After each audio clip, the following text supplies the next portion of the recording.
ಇದೆಲ್ಲದರ ಮಧ್ಯೆ ಮತ್ತೊಂದು ಕುತೂಹಲ, ಕೇಂದ್ರ ಆರೋಗ್ಯ ಖಾತೆಯ ಮಂತ್ರಿಯಾಗ್ತಾರಾ ಡಾಕ್ಟರ್ ಸಿಎನ್ ಮಂಜುನಾಥ್.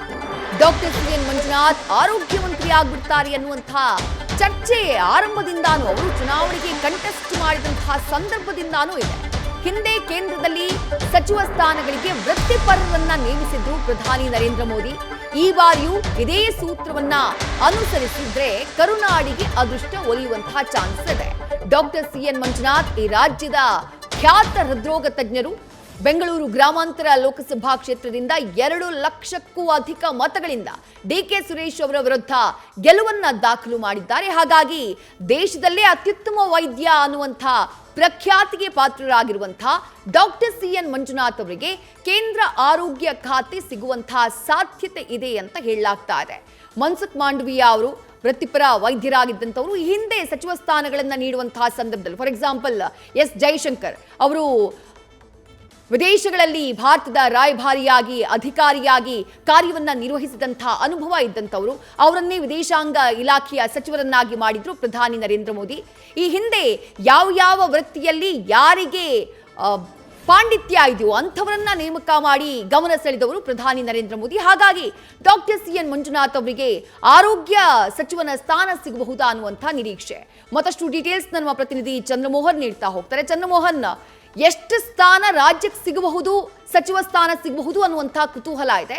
ಅದರ ಜೊತೆಗೆ ಡಾಕ್ಟರ್ ಸಿಎನ್ ಮಂಜುನಾಥ್ ಅವರ ವಿಚಾರವಾಗಿ ರಾಷ್ಟ್ರ ಮಟ್ಟದಲ್ಲಿ ಹೆಸರು ಮಾಡಿದಂತಹ ವೈದ್ಯ, ಮೋದಿ ಸಂಪುಟದಲ್ಲಿ ಚರ್ಚೆಗಳಾಗ್ತಾ ಇರುವ ರೀತಿಯೇ ಆರೋಗ್ಯ ಸಚಿವನ ಸ್ಥಾನವನ್ನ ಪಡ್ಕೊಳ್ಳುವಂತಹ ಸಾಧ್ಯತೆ ಇದೆಯಾ ಅಂತ ಹೇಳಿ.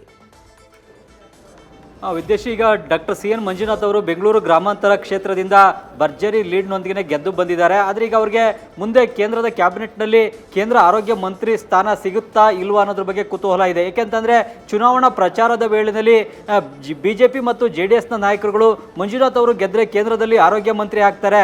ಈಗ ಮುಖ್ಯವಾಗಿ ಸರ್ಕಾರಿ ಸಂಸ್ಥೆಯಾದಂತಹ ಜಯದೇವ ಹೃದ್ರೋಗ ಆಸ್ಪತ್ರೆಯನ್ನು ಯಾವುದೇ ಖಾಸಗಿ ಹೈಟೆಕ್ ಆಸ್ಪತ್ರೆಗೆ ಕಮ್ಮಿ ಇಲ್ಲದಂತೆ ಅಭಿವೃದ್ಧಿಯನ್ನು ಪಡಿಸಿದ್ದಾರೆ.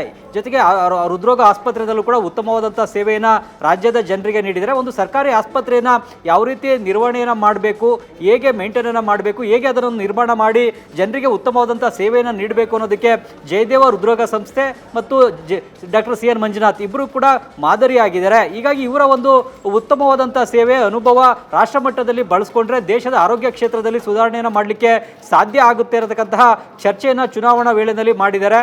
ಈಗ ಸಿಎನ್ ಮಂಜುನಾಥ್ ಅವರು ಕೂಡ ಗೆದ್ದು ಬಂದಿರೋದ್ರಿಂದಾಗಿ ಅವರಿಗೆ ಈಗ ಕೇಂದ್ರದ ಆರೋಗ್ಯ ಮಂತ್ರಿ ಸ್ಥಾನ ಸಿಗುತ್ತಾ ಇಲ್ವಾ ಅನ್ನೋದ್ರ ಬಗ್ಗೆ ಚರ್ಚೆಗಳು ನಡೀತವೆ. ಮಂಜುನಾಥ್ ಅವರೀಗ JDSನಿಂದ ಗೆದ್ದು ಲೋಕಸಭೆಯನ್ನು ಪ್ರವೇಶ ಮಾಡಿಲ್ಲ, ಬದಲಿಗೆ ಬಿಜೆಪಿಯ ಅಭ್ಯರ್ಥಿಯಾಗಿಯೇ ಗೆದ್ದು ಗೆದ್ದಿದ್ದಾರೆ. ಹೀಗಾಗಿ ಈಗ ಅವರಿಗೆ ಯಾವ ಸ್ಥಾನವನ್ನು ಮುಂದೆ ನೀಡಲಾಗುತ್ತೆ ಅನ್ನೋದ್ರ ಬಗ್ಗೆ ಕುತೂಹಲ ಇದೆ. ಮುಖ್ಯವಾಗಿ ಜಯದೇವ ಹೃದ್ರೋಗ ಆಸ್ಪತ್ರೆಯನ್ನು ಕೇವಲ ಸರ್ಕಾರದ ಅನುದಾನದಿಂದ ಮಾತ್ರನೇ ಅವರು ಅಭಿವೃದ್ಧಿನ ಪಡಿಸಿಲ್ಲ, ಬದಲಿಗೆ ಖಾಸಗಿ ಸಂಸ್ಥೆಗಳಿಂದ ಖಾಸಗಿ ಕಂಪನಿಗಳಿಂದಲೂ ಕೂಡ ಹಣಕಾಸಿನ ನೆರವನ್ನು ಪಡ್ಕೊಂಡು ಹೊಸ ಬ್ಲಾಕ್ಗಳನ್ನು ಕಟ್ಟಿದ್ರು, ಬಿಲ್ಡಿಂಗನ್ನು ಕಟ್ಟಿದ್ರು ಮತ್ತು ಆಸ್ಪತ್ರೆ ಬೆಡ್ಗಳ ಸಂಖ್ಯೆಯನ್ನು ಹೆಚ್ಚಳವನ್ನು ಮಾಡಿದ್ರು ಮತ್ತು ಗುಣಮಟ್ಟದ ಸೇವೆಯನ್ನು ಗ್ರಾಮೀಣ ಭಾಗದ ಜನರಿಗೆ ಬಡವರಿಗೆ ನೀಡಿದ್ರು. ಯಾವುದೇ ಹಣ ಇಲ್ಲದೆ ಆಸ್ಪತ್ರೆಗೆ ಬಂದಂತಹ ವ್ಯಕ್ತಿಗೂ ಕೂಡ ಉಚಿತವಾದಂತಹ ಚಿಕಿತ್ಸೆಯನ್ನು ಜಯದೇವ ಹೃದ್ರೋಗ ಆಸ್ಪತ್ರೆಯಲ್ಲಿ ನೀಡೋ ಮೂಲಕ ಬಡವರ ಸೇವೆಯನ್ನು ಮಾಡಿದ್ದಾರೆ, ಅವರಿಗೆ ಉತ್ತಮವಾದಂಥ ಆರೋಗ್ಯ ಸೇವೆಯನ್ನು ಮಾಡಿದ್ದಾರೆ. ಈ ಕಾರಣಕ್ಕೆ ಮತ್ತೆ ಆರೋಗ್ಯ ಕ್ಷೇತ್ರದಲ್ಲಿ ತಮ್ಮದೇ ಆದಂಥ ಉತ್ತಮವಾದಂಥ ಅನುಭವವನ್ನು ಗಳಿಸಿದ್ದಾರೆ ಮತ್ತು ಒಂದು ಆಸ್ಪತ್ರೆಯ ಆಡಳಿತವನ್ನು ಹೇಗೆ ನಿರ್ವಹಣೆಯನ್ನು ಮಾಡಬೇಕು ಮತ್ತು ಆಸ್ಪತ್ರೆಯನ್ನು ಹೇಗೆ ಅಭಿವೃದ್ಧಿಯನ್ನು ಪಡಿಸಬೇಕು ಅನ್ನತಕ್ಕಂತಹ ನಿಟ್ಟಿನಲ್ಲೂ ಕೂಡ ಅವರು ಯಶಸ್ವಿಯಾಗಿ ಜಯದೇವ ಆಸ್ಪತ್ರೆಯನ್ನು ಮುನ್ನಡೆಸಿದ್ದಾರೆ. ಈ ಕಾರಣಕ್ಕಾಗಿಯೇ ಕರ್ನಾಟಕದಲ್ಲಿ ಯಾವುದೇ ಪಕ್ಷದ ಸರ್ಕಾರ ಬಂದರೂ ಕೂಡ ಅವರ ಸೇವೆಯನ್ನು ಮುಂದುವರಿಸ್ಕೊಂಡು ಬಂದಿದ್ದಾರೆ. ಹೀಗಾಗಿ ಅವರ ಸೇವೆ ರಾಷ್ಟ್ರ ಮಟ್ಟದಲ್ಲಿ ದೊರೆಯಬೇಕು ಮತ್ತು ರಾಷ್ಟ್ರದ ಎಲ್ಲ ಜನರಿಗೂ ದೊರೆಯುವಂಥ ನಿಟ್ಟಿನಲ್ಲಿ ಮತ್ತು ದೇಶದ ಆರೋಗ್ಯ ಕ್ಷೇತ್ರದಲ್ಲಿ ಸುಧಾರಣೆಯನ್ನು ತರಬೇಕು ಅನ್ನೋ ಕಾರಣಕ್ಕಾಗಿಯೇ ಮಂಜುನಾಥ್ ಅವರಿಗೆ ಕೇಂದ್ರದ ಆರೋಗ್ಯ ಮಂತ್ರಿ ಸ್ಥಾನವನ್ನು ನೀಡಬೇಕು ಅನ್ನೋ ಒಂದು ಬೇಡಿಕೆಯನ್ನು ಕರ್ನಾಟಕದ ಜನ ಇಡ್ತಾ ಇದ್ರು ಮತ್ತು ಚುನಾವಣಾ ಪ್ರಚಾರ ವೇಳೆಯಲ್ಲೇ ಬಿಜೆಪಿ ನಾಯಕರುಗಳೇ ಇದೇ ವಿಷಯವನ್ನು ಬೆಂಗಳೂರು ಗ್ರಾಮಾಂತರ ಕ್ಷೇತ್ರದ ಜನರ ಮುಂದಿಟ್ಟಿದ್ದಾರೆ. ಹೀಗಾಗಿ ಈಗ ಜನರ ನಿರೀಕ್ಷೆ ಮತ್ತು ಬಿಜೆಪಿ ಮತ್ತು JDS ನಾಯಕರ ನಿರೀಕ್ಷೆಯಂತೆ ಏನಾದರೂ ಕೂಡ ಮೋದಿ ಅವರು ಈಗ ಡಾಕ್ಟರ್ ಸಿಎನ್ ಮಂಜುನಾಥ್ ಅವರಿಗೆ ಕೇಂದ್ರದ ಆರೋಗ್ಯ ಖಾತೆಯನ್ನು ನೀಡ್ತಾರಾ ಹೇಗೆ ಅನ್ನೋದ್ರ ಬಗ್ಗೆ ಕುತೂಹಲ ಇದೆ. ಮುಖ್ಯವಾಗಿ ಮೋದಿ ಅವರ ಈ ಹಿಂದಿನ 2 ಕ್ಯಾಬಿನೆಟ್ಗಳಲ್ಲಿ ಪ್ರತಿಭಾವಂತರ ಕೊರತೆ ಇದೆ. ಮೋದಿ ಅವರನ್ನ ಬಿಟ್ಟರೆ ಬೇರೆ ಯಾವುದೇ ಕೇಂದ್ರ ಸಚಿವರು ಹೆಸರುಗಳೇ ಜನರಿಗೆ ಗೊತ್ತಿರೋದಿಲ್ಲ ಮತ್ತು ಅವರು ಯಾರು ಕೂಡ ಪರಿಣಾಮಕಾರಿಯಾಗಿ ಕೆಲಸವನ್ನು ಮಾಡ್ತಾ ಇಲ್ಲ ಮತ್ತು ತಮ್ಮ ಖಾತೆಗಳನ್ನು ನಿರ್ವಹಿಸುವಲ್ಲಿ ವಿಫಲ ಆಗ್ತಾ ಇದ್ದಾರೆ ಅನ್ನೋ ಒಂದು ಟೀಕೆಗಳು ಕೇಳಬಂದವು. ಅಂತಹ ಸಂದರ್ಭದಲ್ಲಿ ಮೋದಿ ಅವರು ಆಯಾ ಕ್ಷೇತ್ರಗಳ ಪರಿಣಿತರನ್ನೇ ಕರ್ಕೊಂಡು ಬಂದು ಕೇಂದ್ರದ ಕ್ಯಾಬಿನೆಟ್ ದರ್ಜೆ ಸಚಿವ ಸ್ಥಾನವನ್ನು ನೀಡಿದರು.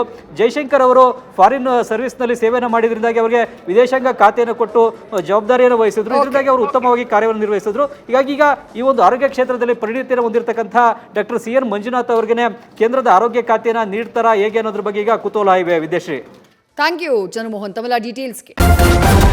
ನ್ಯೂಸ್ ಫಸ್ಟ್ ನಿರ್ಭೀತಿಯಿಂದ ನಿಮ್ಮ ಪರವಾಗಿ.